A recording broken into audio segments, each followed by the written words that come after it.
All right. Hello, everyone, and welcome to today's webinar, Grave Matters Basics of Cemetery Family History Research.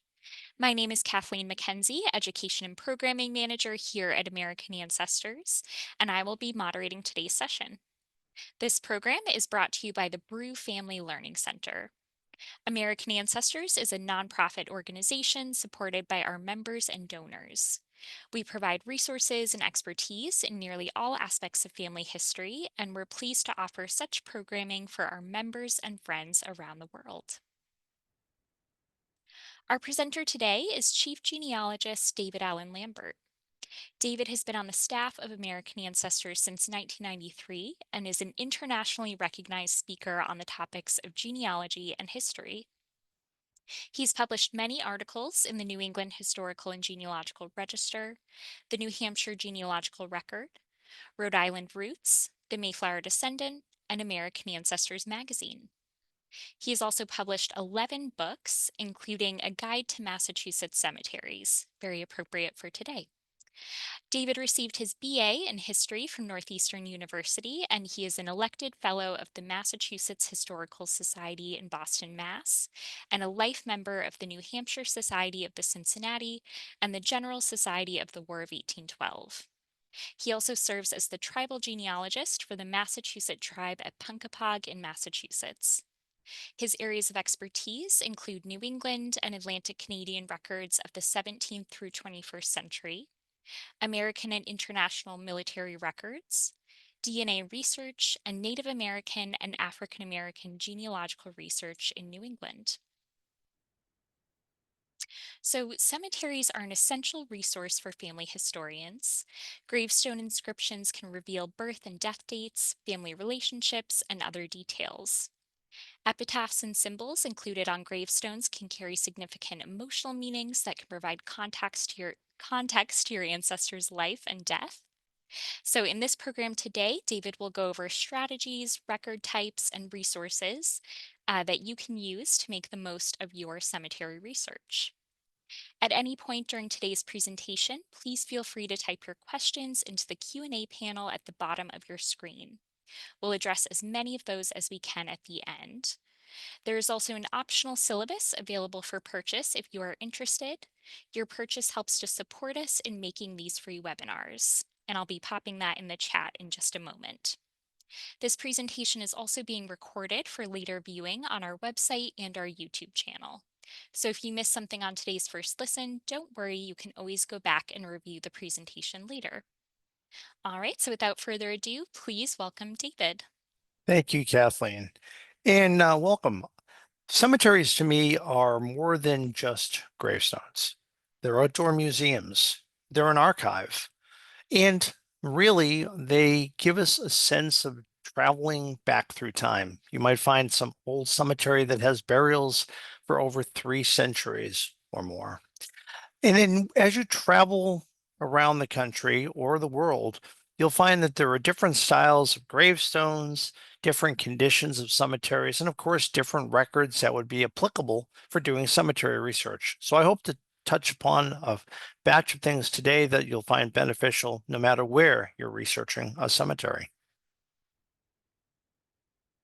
So let's talk about planning a visit to a cemetery. And of course, many of us have researched for either recently, starting to know where our ancestors are buried in our genealogical research, or maybe you've done this for years, but you don't live anywhere near a cemetery. So maybe it's that time that you're planning a road trip. So let's talk about some suggestions.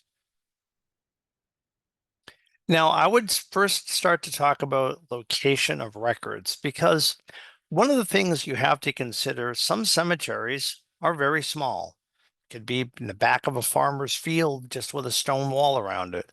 Some of them are going to be enormous with thousands upon thousands of cemeteries. It's true in the case of an urban cemetery. You want to determine in every community whether or not there is a local town or a city hall that maintains a cemetery department. This is really important because they may have the records, the maps, and the know-how to get you to exactly where you want to be in that cemetery, even when there's no gravestone. Let's start talking now about burial records themselves. Now, the locations of burial records are going to vary. And as I've mentioned, a town will often have a cemetery department or parks and recreation that might have them, but the cemetery itself may maintain a cemetery office or a groundskeeper's residence might be where the records are. Now, that means that every cemetery generally has a way of being contacted, may it be by an email or a phone call, but many times what I do is I contact the local undertaker and funeral home in the town. Obviously, if they have a burial in an old plot that needs to be facilitated in that actual cemetery, then there's a quick way for me to go in and find out if that cemetery has a point of contact. Offices of a church or a synagogue or some other religious organization may be where the records are actually located. And that's a tremendous asset for when you're doing research, is because you might find that the original records and maps of the cemetery are available before you even visit the cemetery at the actual offices of that religious organization. Again, town and city halls. It's going to vary whether or not the city clerk or the town clerk maintains them, or again, there may be a cemetery department or parks and recreations department that takes care of the maintaining. Sometimes the Department of Public Works will also be the place that has the records, and I find this to be the case. So there's no real standardized place you'd find in a community where the records might be, especially if the cemetery is maintained by the town. And that could include old family cemeteries. My own community, there's a small handful of old family plots that now the town's Department of Public Works takes care of. Now, National Soldiers' Homes are another thing around the country. You might have had an ancestor who was in a veterans home or National Soldiers' Home. And places like Togus, Maine, is where many of the Civil War soldiers from the Northeast are actually interred because they were buried in a plot provided by the Soldiers' Home. Local estate historical societies also are places that you may find burial records. And this is because that the office or the cemetery closed and they may have donated the records. And this doesn't even talk touching base on gravestone transcriptions. Now, formats are going to range from unique manuscripts to online searchable databases that you can find burial records, and every case is slightly different.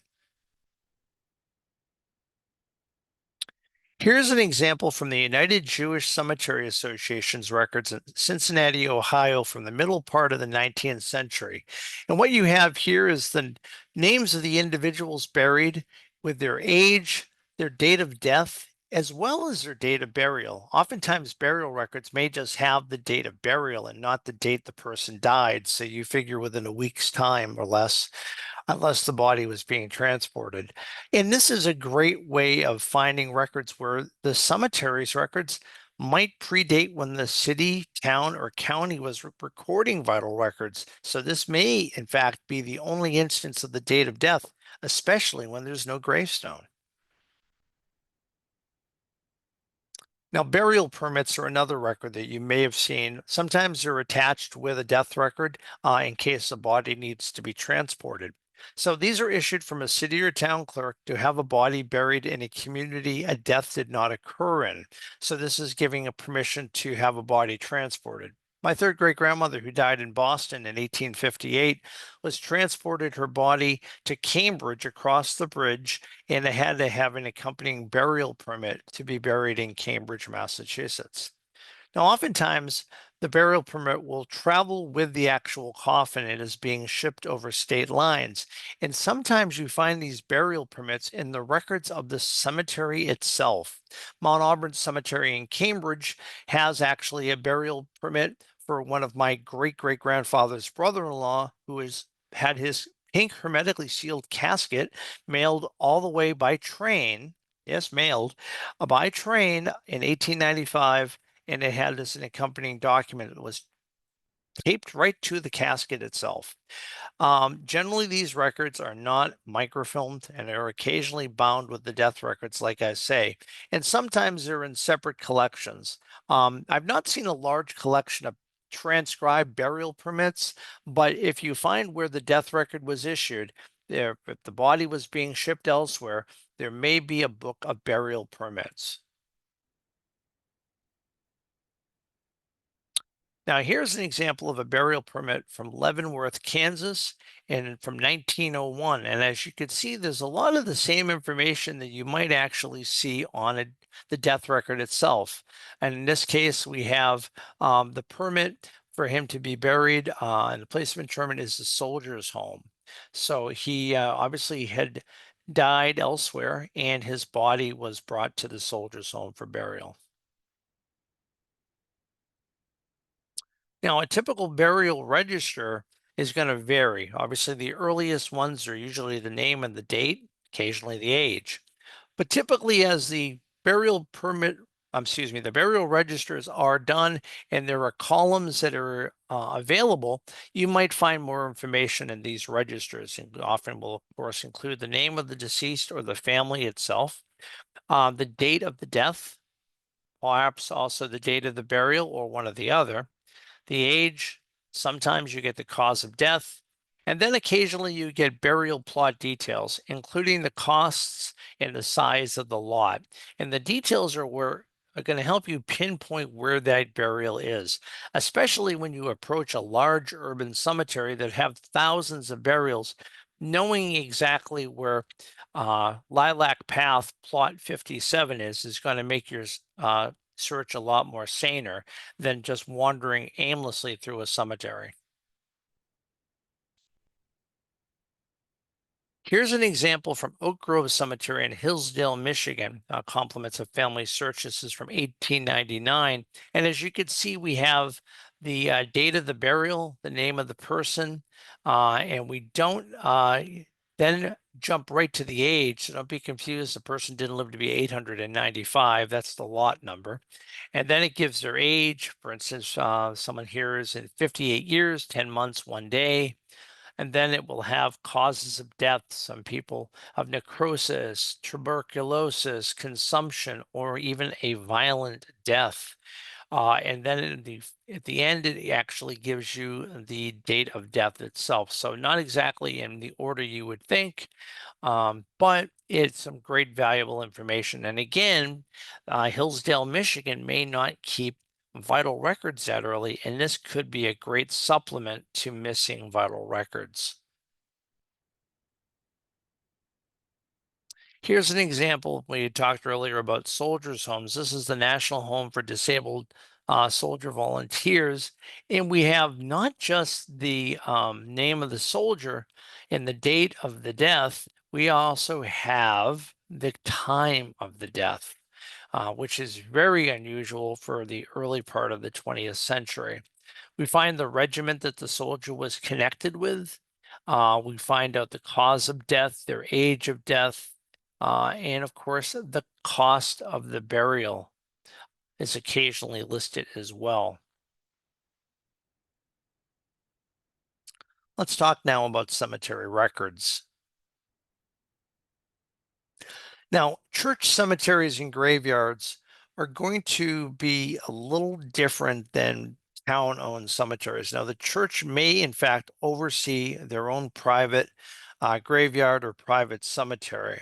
In the case of Jewish cemeteries, synagogues may be just one entity in a large Jewish cemetery broken up into sections by different, say, German Jewish population or Russian Jewish population may be part of a larger cemetery. The Baker Street Cemetery Complex in West Roxbury, Massachusetts has dozens upon dozens of separate cemetery sections and groups that were put together. So you might think it's for one local synagogue, where in fact it could be for multiple. Keep in mind, burial records can include the interment records, the lot sales of purchasing from the church or the synagogue, and transfers. Sometimes people moved entire families and they're transferring the plot over to somebody else after reselling it. And the best part, maps and diagrams of the burying ground. Why would they need that? Well, they need to know where available space is for the next burial and also to locate burials themselves. Because again, not every burial has a gravestone. Here's an example of the plan of the burying ground of Church of the Savior, and this is located in Jackson, North Carolina. As you can see, this beautifully detailed plot map has all of the roads on either side, as well as the particular plots owned by individual families. So you can actually find the plot 2 has Henry Hardy's family plot there. One thing as just a quick aside, when you find a plot map, the name of the individual owner does not necessarily happen to be the person who actually is buried there. And this will be more relevant when we talk about cemetery tombs, because undertakers could buy a tomb or a plot for their constituents. So you might find that the owner may not even be related to your relatives buried there and that they purchased it from them. Here's an example of a lot card or a plot card from Mount Auburn Cemetery in Cambridge, Massachusetts. This is actually the plot card for Lemuel Shattuck, the first vice president of what was the New England Historic Genealogical Society, now, of course, American Ancestors. He died back in 1859, and this plot shows the staircase leading to the family plot. The main gravestone is a large granite for G for granite right in the middle, and then the individual stones for each of the family members. Now, as you can see, there are 10 burials there, and it indicates exactly where each person is. Yeah, and obviously, there looks like there's no room for additional burials, but if there were, it may be indicated on the card. And the card provides the name of the person, the date of the burial, not the date of death. So, like I say, there are exceptions, and then their age. Now, as I say, genealogy is a combined effort by many family members to kind of find where our ancestors come from. Perhaps there's a family member that will go on a road trip with you that you really haven't converted over to genealogy yet. How nice it will be to spend your Sunday afternoon to a cemetery. Well, if it's small, may not take much time, and you may convince them to actually go in and actually go and help you find the stone.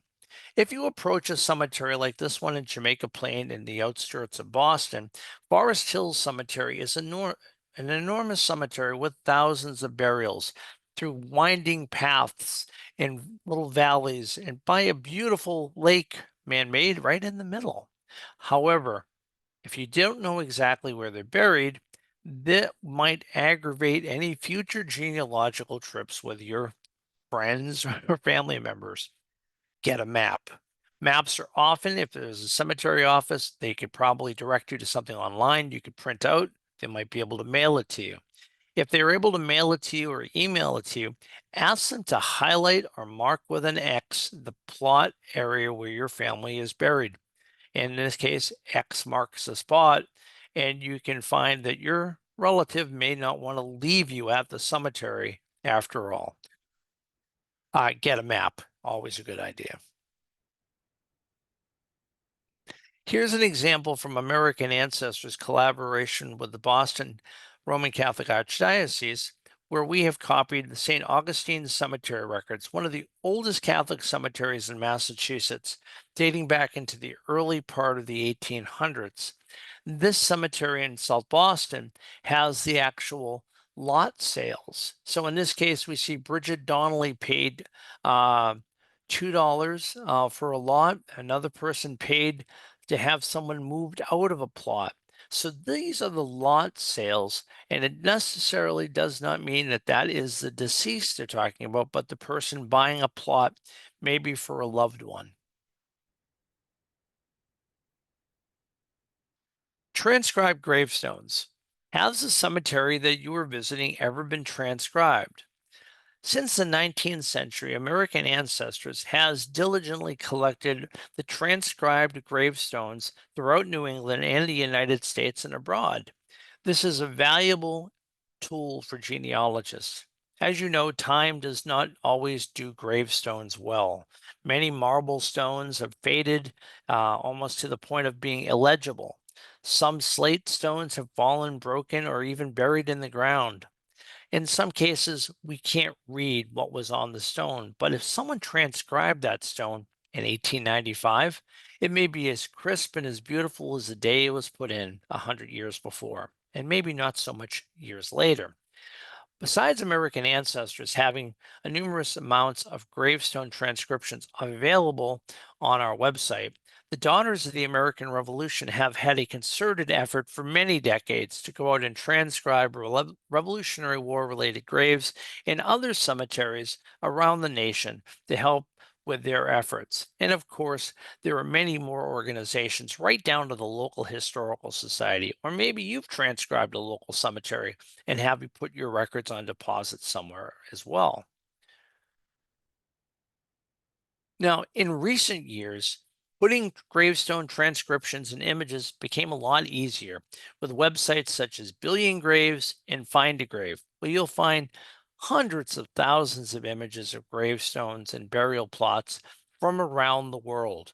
It's an easy trip from your living room on your laptop to go visit a loved one's gravesite if somebody has already gone forward to do so. In many cases, such as Find a Grave, you can make a request. You have a death record. It says the person is buried in a particular cemetery in, say, St. Louis. You contact that cemetery. They're not able to get out there to photograph the gravestone, but some volunteer might. I use Find a Grave quite often to put in requests for photographs of gravestones. And I've received many images of stones that I have never had the chance to visit a cemetery. These are two sites that we actively use a lot here right at American Ancestors for traversing locations of loved ones that may have moved further away. It's an easy search. You can put in a last name and a state, and now it right down to the cemetery and right down to the given name and date of birth or death. Give it a try if you haven't. Now, one thing you need to understand about cemeteries, especially your earlier ancestors in the colonial era, the town in which your ancestor lived in may have been a larger and a bigger dimension. Here's an example of a plot map of what is now Stoughton, Canton, Avon, Foxborough, and Sharon, Massachusetts, and part of Rentham as well. This is when it was the South Precinct of Dorchester. My town that I grew up in will be 300 years old next year and was a lot bigger than it is now. As you can see in the next image, the town was carved out of a much larger triangle. And you can see the towns of Stoughton, Avon, Canton, Sharon, Foxborough, and part of Rentham appear perfectly in their own seated communities. So why do I mention this? If in 1730 someone died in Stoughton, where would they be buried today? See, the point is that they could be buried in Canton, Avon, Sharon, Foxborough, Plainville, Rentham, any of those areas, because the boundaries would have fallen at such a location. So you're not just looking at where your ancestor was buried, but looking in the search of the records of cemeteries in the abutting towns, because they may have dotted off from your community. I took this into consideration when I started a project. When I worked for the Massachusetts State Archives back in 1987, I kept a Rolodex on my desk. Maybe perhaps you had one. We all use our phones or computer programs now. Maybe some of us, like myself, still have a Rolodex. But this Rolodex wasn't living people. This is a Rolodex of the locations of cemeteries. I worked at the Mass State Archives on the reference desk, and people were asking the contact information for local Boston cemeteries. So I kept it in my Rolodex. I expanded it to all Suffolk County, did Middlesex. I'm from Norfolk County, as it grew. And in 2002, a 300-page manuscript became the first edition. It's that covered book in the middle of my guide to Massachusetts cemeteries. The second edition in 2009, the third edition in 2018, and even in recent years, an edition has come up that actually has an ebook version you can purchase from American Ancestors with links to find a grave for each and every one of the cemeteries. So you can save your trip if you don't need to go there or fulfill a cemetery request when you visit.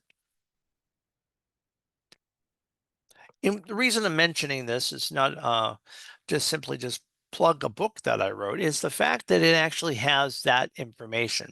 The year the town was incorporated and the name of the parent town is so important. Going in this case, Burlington, Massachusetts was incorporated in 1799. But if you look in the boundary of what is now Burlington, the old burial ground, aka precinct burying ground, dates to 1736. Well, it's because in 1736, Burlington, as you can see right below the town name, came from the town of Woburn. So if you know that your ancestors lived in Woburn and you're looking for an early cemetery, it may not be in Woburn anymore. In this case, this cemetery happens to be in Burlington. So I've included here the location and where you can find gravestone inscriptions. And of course, if the cemetery has an office or a phone number, I supply that as well. So I hope that you've had a chance to use my guide if you've had any Massachusetts relatives so that you've searched for gravestones.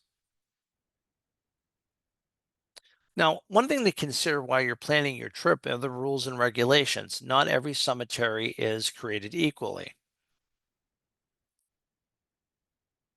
Be aware that some operating hours of the cemetery may reflect whether or not you're going to get in the cemetery.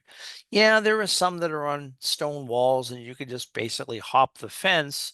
However, if there's a large iron fence that you can't conceivably hop very easily or would be considered as a breaking and entering, you might want to go when the cemetery is actually open. Hence, why I talked earlier about contacting the cemetery office or the Parks and Recreation or cemetery department in the town to find out when the gates are open. Sometimes in Boston, people want to visit historic cemeteries, like, for instance, the Phipps Street Burying Ground in Charlestown. That's very easy to do. You contact the Boston Parks and Recreation. They give you the code for a key box, which unlocks the padlock to the open gate at the cemetery. Or sometimes someone will meet you there and leave it open for you for that time. It's best to try to visit larger cemeteries during the week. No guarantees they're going to be open on a weekend unless it's a funeral. Now, this might be considered a no-brainer. It's like, is photography allowed? Of course it's allowed.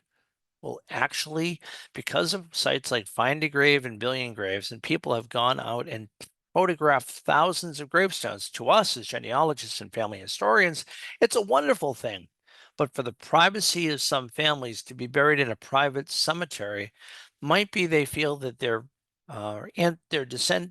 ancestors' rights are being violated. And many cemeteries I've visited have rules. You're allowed to photograph the gravestone of your direct relatives or family member, but not all the gravestones around it. So it's not to say that you have to zoom in completely, but they some are reluctant to allow you to go gravestone by gravestone to photograph all of them. But it's always good to ask, and if you could tell you're doing it for a preservation project or a community history, they might change the rules a little bit for you. One thing that was very popular, especially when I started in genealogy in the 70s, was to go out to these old cemeteries with a piece of paper and a crayon, or use rice paper and a piece of charcoal and do gravestone rubbings. Now, as far as a granite gravestone, they're pretty sturdy and can handle that, as you can see on the grave on the left. However, if a stone has a weak foundation or has cracks to begin with or has been damaged, sometimes that does happen. The gravestone on the right is in a local cemetery near my town, and we found out that unfortunately somebody was overzealous rubbing this gravestone. It fell off the foundation of it and then cracked completely right in half. So in Boston, there is no allowances for people to go out and actually go and rub gravestones. It's actually frowned upon and not permitted. You do want to check with local cemeteries before you do that. To be perfectly honest, you can get such a good image from your cell phone or your camera. The rubbing is nice, but why do damage and harm to a gravestone that's lasted 100 to 200 years just so you can take a copy with you? Now, This is my predicament. In Moncton, New Brunswick, Canada, I went to visit my great grandparents and great great grandparents and some of the great aunts and uncles who were buried in a large family plot of 12 individuals. This is the plot. Luckily, I went to the cemetery office during the week when it was open, and I had also contacted them before I actually visited. And if you could look really closely, there's some circles, all right where on that question mark. Yeah, that's because my relatives are buried somewhere in there. That's our plot. There is no gravestone yet, but before I need a gravestone, I'll make sure that they have one. So there may not be a gravestone. Again, echoing why it's so important to get a map, or even better yet, contact the cemetery office. Ask them to put something out by the grave. Maybe they could put a flag with an orange piece of tape or something like that, something to mark where it is, or at least give you the stone that is nearest by that burial plot so you can actually go and find it. Remember, not everyone had a gravestone. I've actually purchased gravestones for some of my ancestors and continue to do so because I always feel that everyone needs to have a final monument so they can be found for later generations and be remembered. Record recording cemetery location. Let's talk about some of these great primary resources. Obviously, the first thing you might think about is finding a death record. Now, if you look at very early death records in the 1700s, 1600s, or even early 1800s for that matter, you're going to find the death record won't even indicate where someone's buried. That's why you harken back to looking at what's the oldest cemetery, what's the family's religion, where were they living nearest to a cemetery, because that might be your road trip, wandering through a cemetery that doesn't have an office, but you know that it's from the 1730s, they were from Woburn, Mass, and now you know that I need to go to Burlington to find that cemetery because the town's changed. It may not be so cut and dry. And maybe someone hasn't photographed that gravestone for Find a Grave or Billion Graves, or even transcribed that very rural cemetery in the northern reaches of Vermont.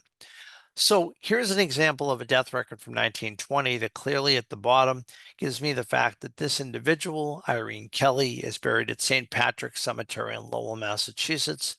She was buried on July 5th, 1920, and even gives the undertaker. So this is a great way, cut and dry, to find where a cemetery is in a death record. And this is true with Massachusetts death records since about the 1880s. Here's an example from our collection of transcribed records from the Boston Archdiocese church records, where this is the record of interments, not lot sales like we saw earlier for St. Augustine's Cemetery. This is actually the listing of the interments and the various cemeteries that they're buried in. And in most cases here, this church had most of their burials in East Dedham.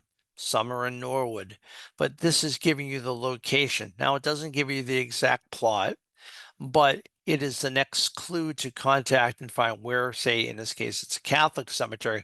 Where is the Catholic cemetery located in East Dedham or in Norwood? And then proceed further to find out where the plot maps might be or where that burial actually is. Newspaper obituaries are another valuable asset. My own ancestor, Thomas Clark, we looked at that question mark on that grass plot. Well, here's his obituary, and he died in February of 1942 during the winter.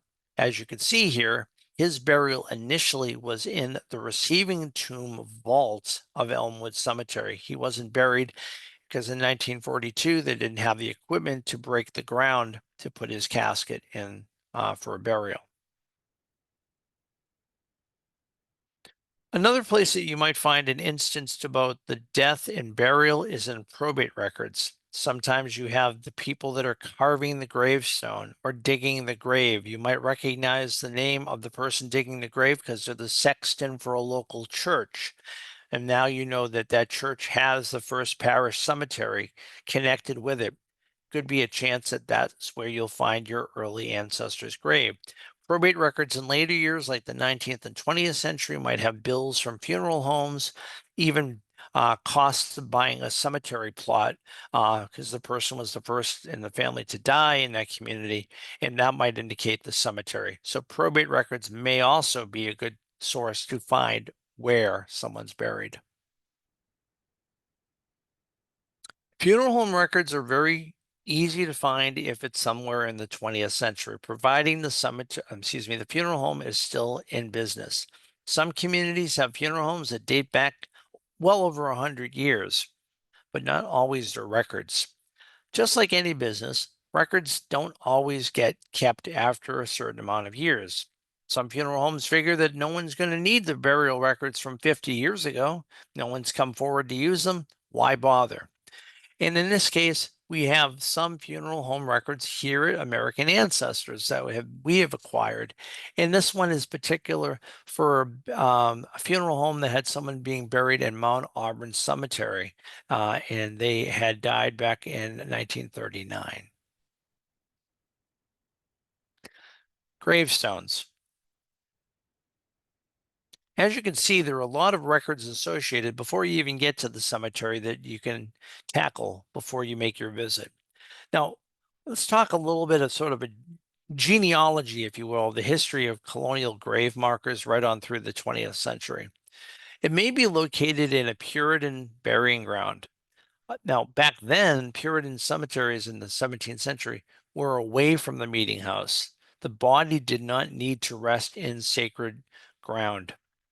Church graveyards occasionally are then by Anglican terminology. You might find that by the latter 17th century or 18th century, that the church does have a burying ground on their property and is located usually next to the church building or where the church building once stood. The cemetery may have eventually occupied that old area where the church once stood and continued adding more graves. And this is church cemetery is sacred ground. And it may also be on family property. But again, the early Puritan tradition was to be buried away from the meeting house because you did not have to be buried on sacred ground. Now, the early gravestone markers, some were wooden, simple wooden crosses or even a board. In New England, one of our best crops is fieldstone. A simple fieldstone that may have been whitewashed originally to indicate that it was a grave and not just a stone in a field may have been what was used to mark the grave. Of course, long since faded away or a wooden marker may have long since rotted, these early indicators may be gone or because of the fear of not knowing what the native population would do if their numbers were reduced, some graves weren't marked at all. Now, what was used in the earliest gravestones are local slate and sandstone, limestone, or soapstone. It's a very easy, malleable stone to quarry and to carve, and the durability would vary on the type of stone itself. Some of the earliest stones were brought over as ballast from England in the hulls of ships. So sometimes you find a stone is erected many years after the fact, and the headstone is at the head of the deceased. You might find a very small marker. We call that a footstone. That was sometimes initially put in to mark where the burial was until the headstone was carved and ready. They didn't always necessarily go in at the same time. Here's an example on the left of a replaced gravestone. This is for Barnard Capon in Dorchester and his wife Joan. Barnard died on November 8th, 1638, and his wife in 1653.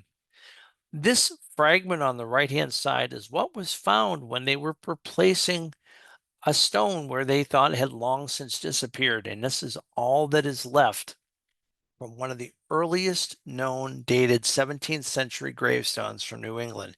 In fact, I believe it is the earliest dated from what we can tell.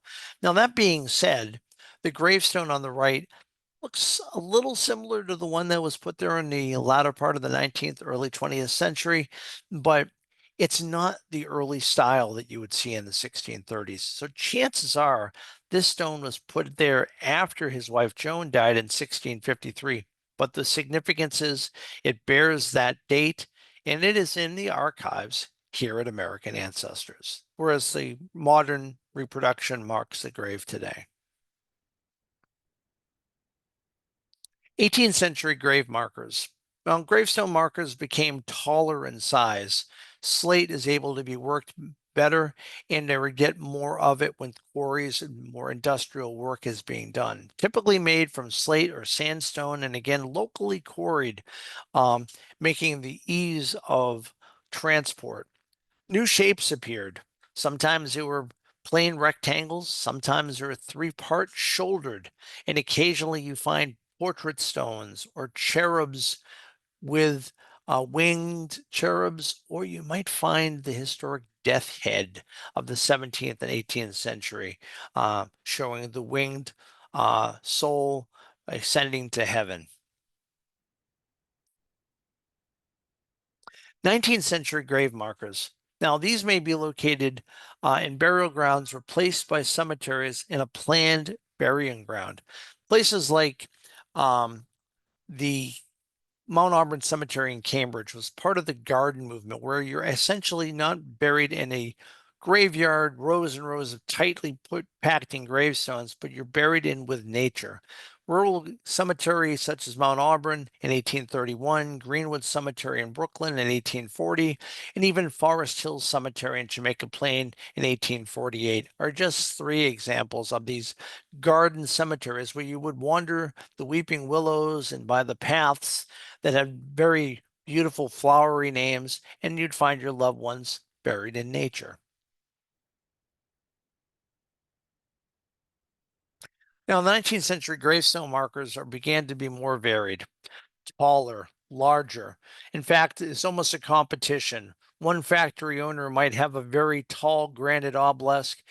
Well, the other neighbor is going to outdo him, and that factory factory owner is going to make a stone that's even bigger. Marble and granite became very popular at this point in time as quarrying techniques had improved by the 19th century. They began to see these stouter, layered stones. Egyptian archaeological influence really affected the obelisk movement, where you see in the early 19th and early 20th centuries these large obelisks that have a pinnacle, but then at the bottom has the inscription. Now, you find less full dates and more names and years on the stone start at this point in time, and often as a central family marker, as I talked about with Lemuel Shattuck's plot at Mount Auburn, and just small footstones that say where an individual family member is and just listed by their given name. Now, not all gravestones are stone. There was a movement in the 19th century for cast iron made gravestones. Of course, what happens here, of course, they rust. Another popular non-stone gravestone was made out of zinc that you see occasionally in cemeteries, and they were made to order. 20th century grave markers. Granite really does then by then become the more predominant stone. Marble's still being used. Very rarely do you see slate unless it's someone trying to replicate a very early historic, and markers are stocky and solid. And you also start to see more flat markers. In fact, the whole movement of cemeteries with no upright gravestones come into play, like such as military stones. They're often bronze or even granite or marble that are unified. And they include photographs attached or engravings or even done in color. And they come in all sorts of sizes and shapes.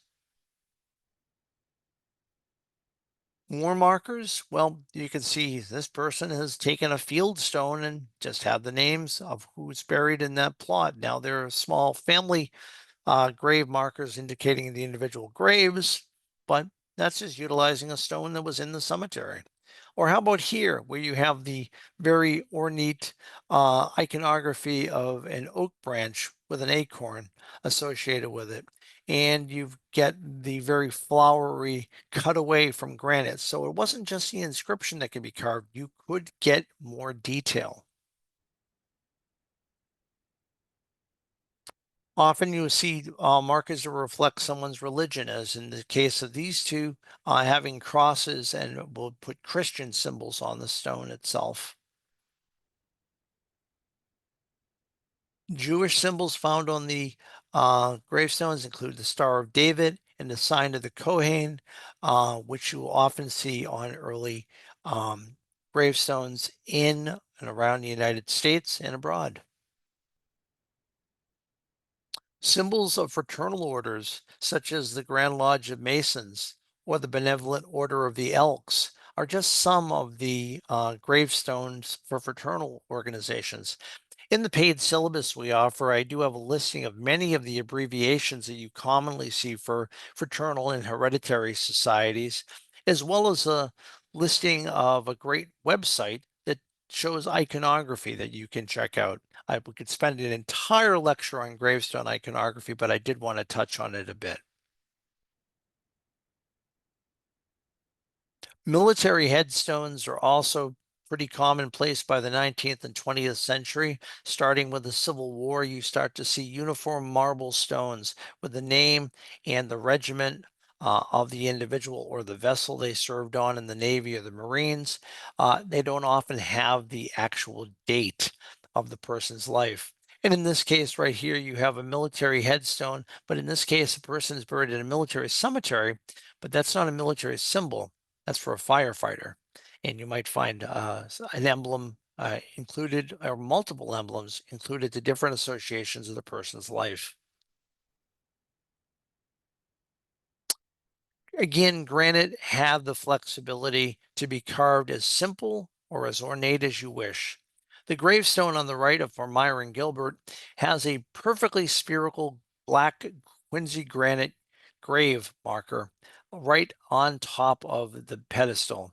This stone has been long admired and still has the high polish it had when it was put in there when his wife died in 1906. On the stone on the left, you can see the dates of multiple family members around the base of this small obelisk, and you can also see the symbol of the linked chains for the International Order of Odd Fellows on the upper corner of the stone.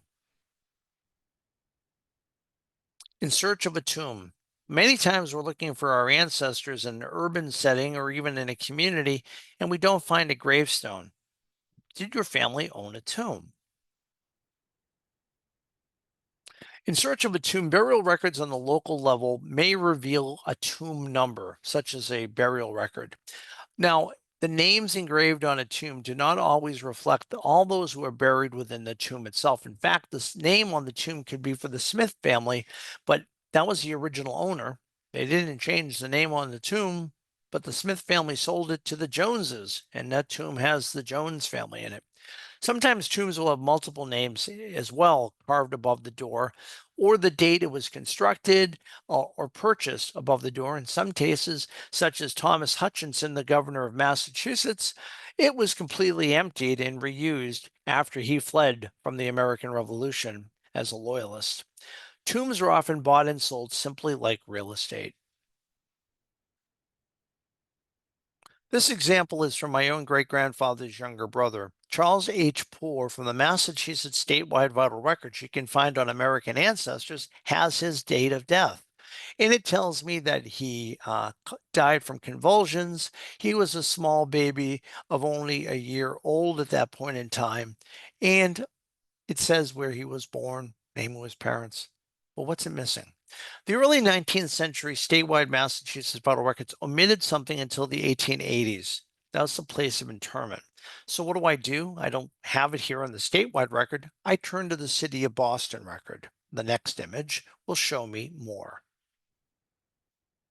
In this case, I have Charles H. Poor's burial, and I have on it that he is buried at 111 Central Ground, and the undertaker is F. Smith. Franklin Smith and Martin Smith were undertakers that did many of the burials in the middle part of the 19th century in Boston. They also owned a lot of real estate, but not houses. Well, houses for the dead. They purchased old tombs, repurposed them, and sold them to their clients. Because Central Burying Ground does have Tomb 111. Buried with my infant great great granduncle are others, probably upwards of 40 others. The next image will show the tomb itself.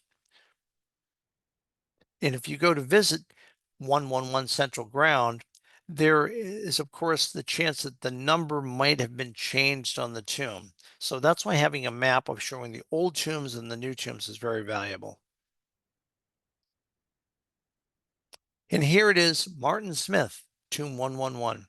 Doesn't reflect all of the dozens of individuals buried in the subterranean tomb. And Martin Smith was the successor to Franklin Smith and had his name put on the tomb. Again, his clients are buried in there, not Martin Smith or his family. And you may find that there might be a tomb like this in a cemetery with a mound leading with a staircase down into it. Now, this tomb is in my hometown of Stoughton, Massachusetts. The door is welded shut now, and it's empty. This tomb was emptied out when a garden-like cemetery, the Evergreen Cemetery, was built, and the overcrowded old colonial Pearl Street Cemetery was not exactly as fashionable.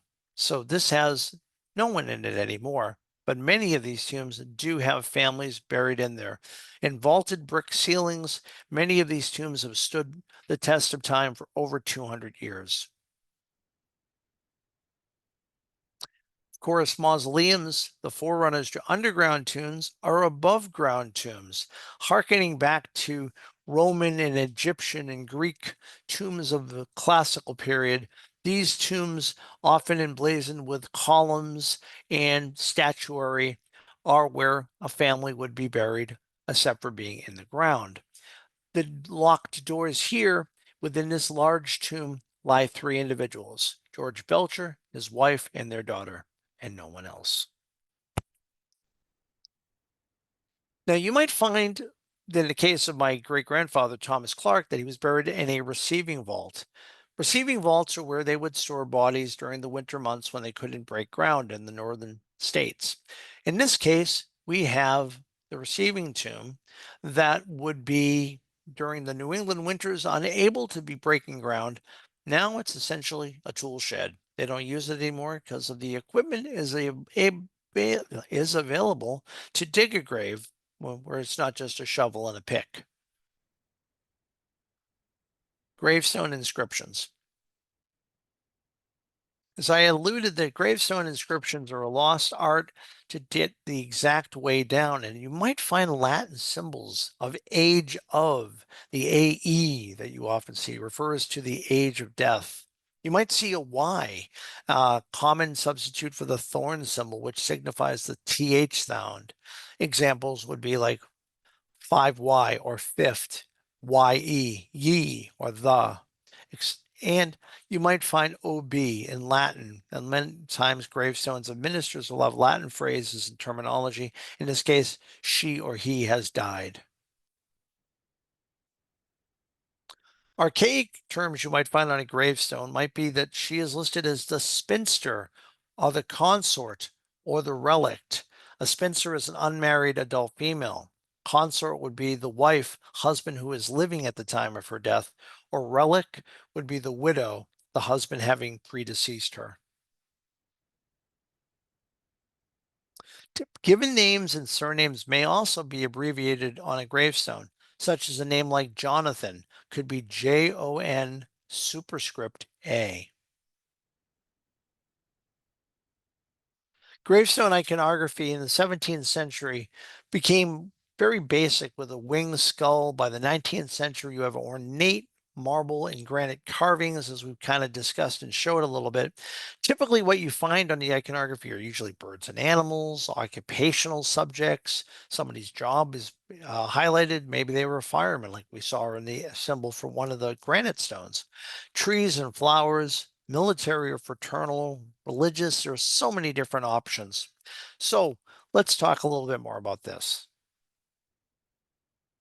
And where I like to direct people is memorials.com, who has a great website of over 180 common gravestone symbols that you find and in explaining it. It's an A to Z list.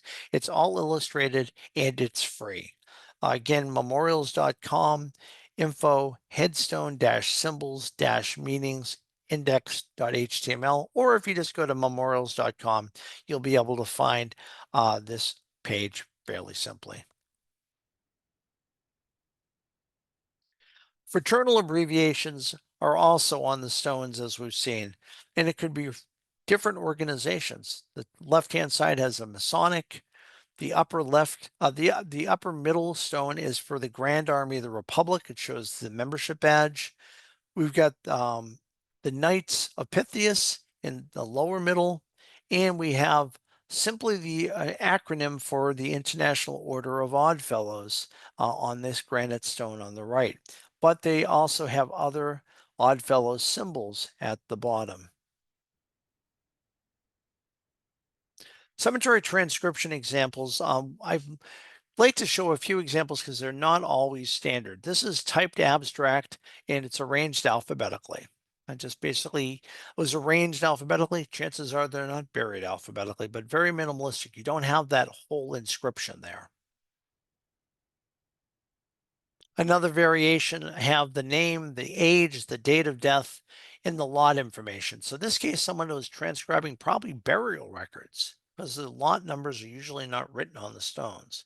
These are some of the examples from the R. Stanton Avery manuscript collection here at American Ancestors. You can see there's a lot of variety. This next one is handwritten abstracts arranged by Cemetery Row. And then get a little additional information of the fact that somebody has a Sons of the American Revolution marker, flag marker next to their grave. Oftentimes you get a little bit more than what you bargained for. Obviously, on this gravestone, the chances that they are Alan's um, parents' names and date of marriage to Polly Bullard are not listing. And of course, not every transcription is done correctly. This is someone who is overzealous to add more genealogical detail. But if you're born in 1783 and die in 1844, you can't marry your wife in 1906. Chances are that was supposed to be 1806. Other ones are typed abstracts with a gravestone. Maybe it was done in row order. By the 20th century, again, minimal information on stones often. So you may just get the name of the person and their birth year and their death year. In some cases, genealogists and historians went the extra mile. They wrote line by line what the inscription said and even drew out the smaller stones and what their inscriptions were. We're very fortunate to have a handful of these type of early 19th century inscriptions. Now, are you ready to transcribe a gravestone? Verbatim transcriptions. Let's show you how to do it. Here's an image of a military marker from Arlington National Cemetery. Obviously, it's a lot of typing that you would have to do and a lot of waste of paper if you publish a book or a typescript of all of these. So Henry Arnold's gravestone could simply be done a different way. Adding that same information with forward slashes allows that large inscription to come down to 3 lines. And obviously what I'm doing here is it's a verbatim transcription because everything is in capitals.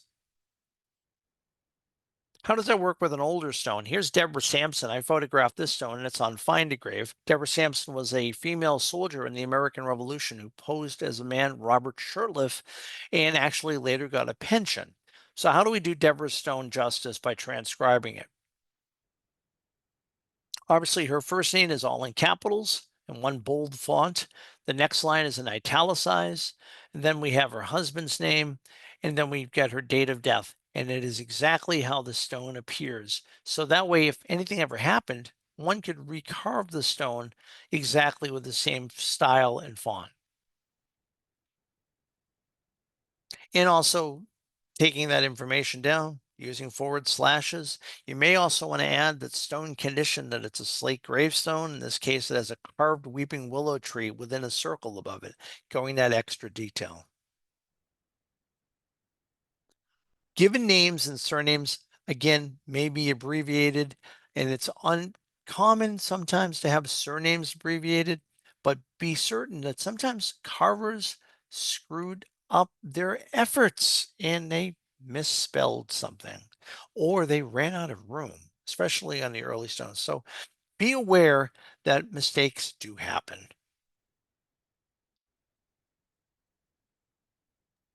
And I'll All turn it over to Kathleen. Great. Thank you so much, David, for that great lecture today. So we've had a lot of great questions coming in. We'll get to as many as we can in just a moment. But first, I just wanted to share some events that might be of interest to you all that are coming up. So first up, very appropriate, coming off of the heels of today, we have an online seminar coming up called Beyond the Grave, Uncovering Life Stories from Death Records. That'll start at the very end of September and go through October once a week. David is one of the presenters for that course, along with our senior genealogists Rhonda R. McClure and Melanie McComb. Then we have an author event on October 15th. This is on the book Lineage, Genealogy, and the Power of Connection in Early America with the author Karen Wolf. And that will be moderated by Laurel Thatcher Ulrich. Again, that's October 15th. And then we also have a free webinar coming up, which David will be presenting as well. That one will be Clues of Service, Determining the Military Service of Your Ancestors. That will be happening on October 16th. And again, David will be our presenter for that webinar. You can learn more about these and all of our events coming up at americanancestors.org/events. All right, so now we'll get to the questions that have been coming in. So first up, David, a question here. Someone says, many pioneer graves are now on private property with no records available. Any suggestions on researching those graves? What I find is in local historical societies are well aware of that cemeteries are on private property. In fact, in Plymouth County and Bristol County, Massachusetts, there are numerous graveyards that for just small families. Now, when you go out west, of course, on the wagon train and going west, there could be graves dotted all over the prairies and of course are not marked, or if they were temporarily. Um, I turn to the local county and towns, Kathleen, to ask where are known sites where cemeteries are, even if they're not gravestones. So at least if you have speculation your ancestor died in the 1850s in a community that may have just been on the fringe of the frontier back then for being a pioneer, you might be able to visit the area or the site of where the cemetery is. And this is very true also with the burial grounds of many enslaved, that oftentimes would be on lots where plantations were, and they are not well marked, if at all marked, with individual markers. And again, knowing the local historical society or historical commission would probably be aware of where these are, so they're not destroyed. Okay, great. Thank you.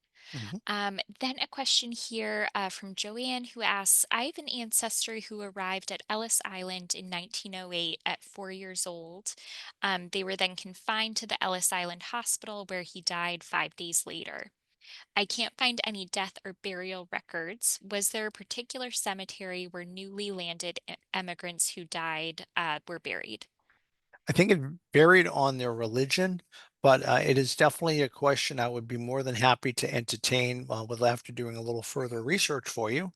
So Kathleen, I would imagine my email can be easily found on American Ancestors, but I'll say it for what it's worth, Joanne. It's david.lambert@americanancestors.org, or if you get the syllabus, it's on the syllabus as well. But I'd be glad to look a little further. Now, I am aware of a couple of spots where burials in that time frame would have been. Also, keeping in mind that I'm surprised there wasn't a death record, because New York City was keeping death records at that point in time, and maybe it could just be without a given name. So I'm delighted to hear from you. Great. Thank you so much, David. Mhm. Then we also have a question here. Someone's asking, so they're aware that W/O is wife of on a gravestone and D/O is daughter of. Mhm. But they're wondering what is T/DAU and T/son, SON,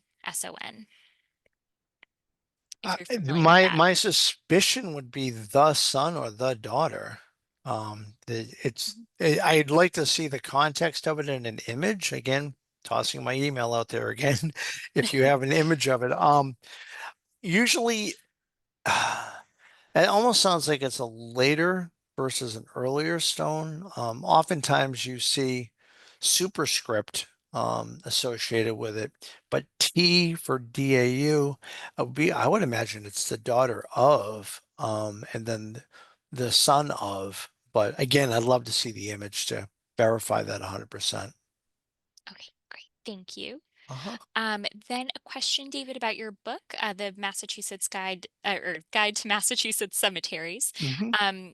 Carol's wondering, does that book include early Maine when it was part of Massachusetts? No, I did not do early Maine, but I can tell you that Maine is included in the work by MOCA, the Maine Old Cemetery Association. Um, the New England states are part of my heritage and part of my love, but unfortunately, I just did what is currently in the bounds of Massachusetts, hoping there's another 49 genealogists to do a similar book across the nation. But thank you. I wish I could do Maine. Maine is even larger than Massachusetts on the rural cemetery end, but I'm always up for a challenge. All right. Thank you. And then a question here from Laura who says, someone created a Find a Grave page for my mother's burial. Is there a way for me to be able to edit that posting to now include my father's information as he has now passed? Ancestry.com owns Find a Grave. It was a privately run company before I individual created it. And one of the problems that we find is that people will, in mass, go through obituaries or funeral home notices and put people in, collecting them, burials, sadly, like baseball cards, and having thousands upon thousands of entries. If you are the direct family member, in this case, it's your parent, you should be able to go on to Find a Grave, create a free account, then contact the submitter who put that on there. And one thing, you can ask them to have it changed over to you so you could be, quote, the caretaker of that page. Um, if you have trouble reaching them, you can reach out. Find a Grave has a way where you can contact them, especially if it's a parent or if there's a memorial up there that you don't want online, or there's some information that somebody has divulged of a personal nature that you don't want available, you can reach out to Find a Grave as well. Most of us who go out and photograph stones, in fact, I've done 10,000 at least inscriptions in my day in my hometown because I don't want to go out in the wintertime and search for a cemetery in the backwoods and have to dig up the stone with a snow shovel. But anytime somebody reaches out to me and says, "Oh, you've got my great great grandfather," I'll convert it over to them very easily, and then you can make the changes you want. Okay, great. Thank you. Mhm. And then we got a couple of questions along the lines of this one here from Kathleen, who asks, in the case where there are no gravestones for an individual in a cemetery, how do we authorize one? How do you authorize one? Well, actually, that very question happened to me. So my great grandparents in Sydney, Nova Scotia, I knew that they were buried in a plot, and I wanted to go and erect a gravestone. Well, there was no next to kin or plot or lot owner. Sometimes it's even just a single grave. Just like you would join a hereditary organization such as the DAR, the SAR, or the Mayflower, proving them with records that you are actually a family member and that you have a vested interest in the lot, not that you want to use it for burial, but you want to memorialize it, has never approached any problem by me. In one case, I wanted to have an inscription added to an existing gravestone, and I reached out to one of my cousins who was more of a direct relative, and they legally signed the plot over to me so I could get the work done. Contacting the cemetery itself or the community that's in charge of the well-being and care of that cemetery is all you're going to need to do. Okay, great. Thank you. And would that also apply? We got another question Mhm. about adding a name to a stone. Sure. Would kind of the same process apply? Yeah, it definitely would because essentially you're needing the stone carver to contract with the cemetery to go in and do this. And of course, you're paying the gravestone carver to do this. But again, one of the clues I dropped off early on is that if you don't know who's in charge of a cemetery and you know there's a stone out not on private property, like it isn't in somebody's backyard. It's an old colonial cemetery or a 19th century cemetery that doesn't have an office. Contact the local funeral home because this type of question comes across their desks quite often that some family member is buried in a nearby cemetery. Who's in charge of it? And it could just be a matter of them giving you a phone number for someone to call. Okay, thank you. Mhm. Um, then a question here from Brenda who asks, I have Quaker relatives without marked graves. Will Quaker church records have anything to help identify where someone is buried? Unfortunately not. The very simplistic Quaker cemetery is often marked just by small white uh, white marble gravestones is usually what I've seen, at least in the Northeast. Occasionally, you have a last name or a first name and a last name with no date. Sometimes they're numbered, or sometimes they're just grass fields. Um, Oftentimes in the day, they would have had some wooden marker to indicate that where the last burial may have been occurring, so they're not going to disinter somebody. Um, but Quaker cemeteries are a tough one. They don't usually have, at least unless it's more modern, a plot map or a map, unfortunately. Okay, great. Thank you. I know we're over time, but a lot of good questions, so we'll squeeze in Mhm. two or so more. So another question here from Cynthia who asks, what if you have numerous written reports from the 1780s that an important person was buried in a church graveyard, but the church has no record and there's no tombstone? What would you recommend to do next? Well, I mean, shy of a time machine. Not trying to be funny, but obviously the church has no record. There's no gravestone. If it was in a period newspaper in the time that someone was buried there versus just someone's speculation, I say you have more of a case to fight to get a cenotaph, if you will. So a memorial to be placed in the cemetery that mentions the person's name, even though they don't know where they're buried. A case in point, my great uncle was buried in 1968 up in Nova Scotia in a cemetery, but they didn't keep good records of where he is. They know he's in the cemetery. So I had a military marker in Canada erected, and it's at the front of the cemetery. Now, he's not buried where the stone is, he's buried in the cemetery where the stone is. So this could be applicable for who you're looking for as well. Thank you. Mhm. And then we got a few questions from folks wondering, kind of in the interest of being good ancestors ourselves for future generations, are you aware of ways that people are, excuse me, that people are recording cremations, so that future generations, have those records? Is that something you've come across? Well, one of the things that I wish would be part of legislation across all the states is that when someone is died, they have, the remains just says cremated or this crematory is listed. It doesn't say the final deposition. Like case in point, my uncle who died in 1997, he's still on the bureau of my aunt that's still alive and no one's going to amend his death record. So what I suggest, I mean, not to say that find a grave and billion graves would be around forever, but it's a start. That if you get something like the deposition of the ashes of the individual were spread at the ocean at this longitude and latitude, or were put in the backyard of this house or this property, at least getting a written record is one way to do it.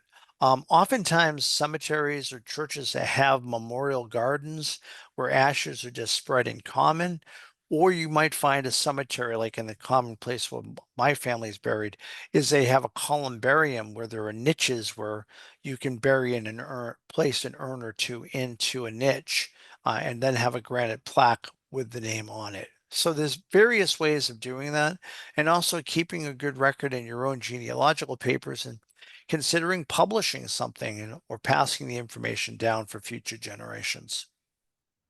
Right, great. Well, Thank you so much, David. My pleasure. As I mentioned, we are in a little bit of overtime, so I think we'll leave things there. But I know we had a lot of great questions we didn't get to. So I do highly recommend we have a free chat service that I recommend checking out. It's a great place to go to get any questions answered that we didn't get to today. It's available at americanancestors.org/chat, and it puts you in direct communication with our staff genealogists. It's free and open to the public, and it's available Tuesday through Saturday from 10 to 6 p.m. Eastern Time. And again, to access that, it's americanancestors.org/chat, and it's totally free and open to the public.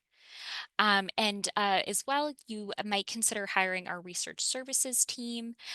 We have the email address up there on the screen now. And you can also book a one-on-one consultation with our experts at the link shown on the screen here or through the QR code displayed there as well. And I'll also mention that David is one of our genealogists who gives a lot of these consultations, so you can even book one with him if you'd like to do that. And thank you all again for joining us today. As you leave the program, you'll have the opportunity to fill out a survey and give us your feedback on today's lecture. As we continue to expand our webinars and online offerings, any and all feedback is extremely helpful and appreciated. This free webinar today was made possible by the generous support of our members and friends around the world.